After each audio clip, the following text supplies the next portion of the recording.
માટે વ્યાજ દર 8.25% રાખવાની સંભાવના છે। મિત્રો, હું છું અગ્રવાલ કિરણ કુમાર બી। મારી યુટ્યુબ ચેનલ માય સ્ટુડન્ટ એજ્યુકેશનમાં આપ સૌનું હું હાર્દિક સ્વાગત કરું છું। મિત્રો, ચાલો જોઈએ વિગતવાર સમાચાર।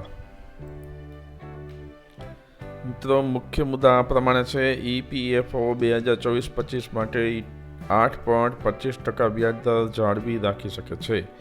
Central board of trustees CBT ફેબ્રુઆરી 28ના રોજ મળીને નિર્ણય લેશે।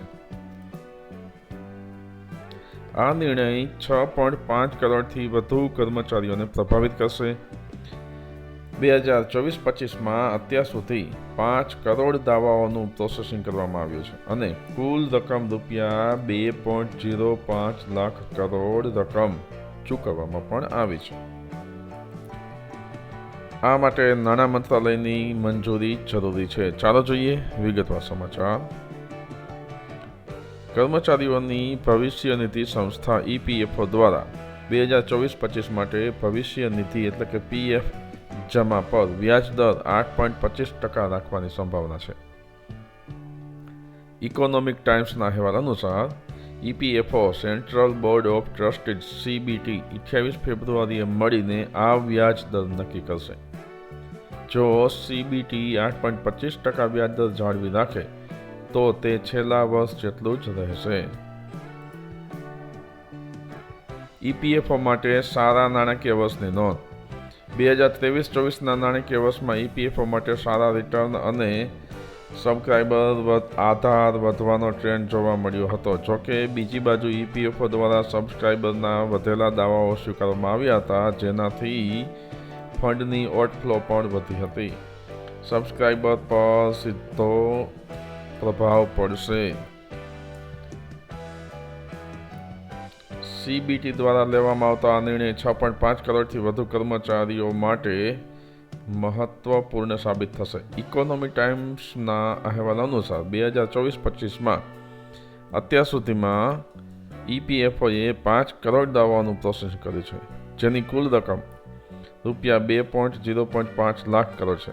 તે જ સમયે 2023-24માં 4.45 કરોડ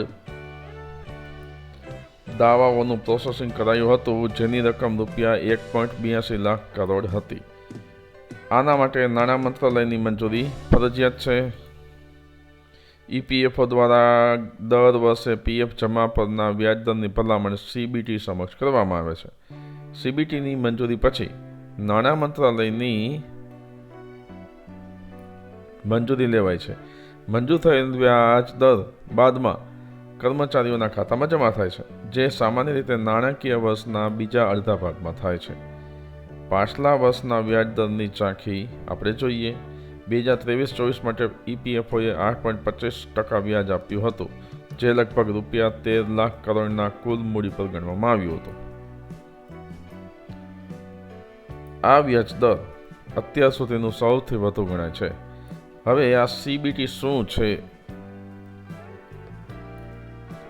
CBT EPFOની યોજનાઓ અને કાયદાનું સંચાલન ત્રિપક્ષીય board central board of trustees દ્વારા થાય છે।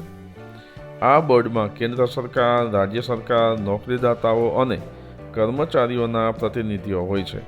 CBT ભારતમાં સંકલિત ક્ષેત્રમાં કાર્યરત કર્મચારીઓ માટે EPFO દ્વારા પ્રદાન કરવામાં આવતી ભવિષ્ય નિધિ યોજના, પેન્શન યોજના અને વીમા યોજના સંચાલિત કરે છે। ગ્રાહક સંખ્યા અને નાણાકીય વ્યવહારોના